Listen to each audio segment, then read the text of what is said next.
आकल्प आयुष्य व्हावे तयाकुळा, माझी या सकळा हरीच्या दासा. कल्पनेची बाधा न हो कोणे काळी, ही संत मंडळी सुखी असो. अहंकाराचा वारा न लागू राजसा, माझ्या विष्णुदासा भाविकांसी. नाम म्हणे तया असावे कल्याण, ज्या मुखी निधान पांडुरंग.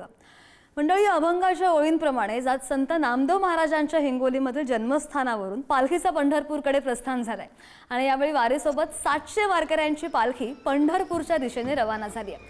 अगदी टाळ मृदुंगांच्या गजरामध्ये वारकरी पंढरीच्या दिशेने चालू लागलेले आहेत आणि दरम्यान हिंगोली शहरामध्ये संत नामदेवांच्या पालखीचा रिंगण सोहळा सुद्धा पार पडणार आहे. आणि याच सगळ्या संदर्भातला आढावा घेतला आमचे प्रतिनिधी संतोष भिसे यांनी.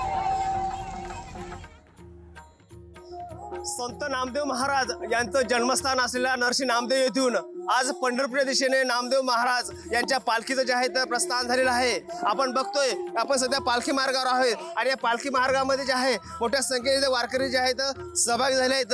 आणि खरोखर एकूण मानाच्या पालखीपैकी ही मानाची जी पालखी आहे आणि या पालखीमध्ये आज वारकरी संप्रदाय याला जो आहे तर विठुरायाची आस लागलेली आहे. आणि यामध्ये जे आहे तर आपल्या विठुरायाला डोळे भरून कधी पाहावं आणि कधी दर्शन घ्यावं अशीच काहीशी आज जे आहे तर या पालखीतून आज दिसून येत आहे.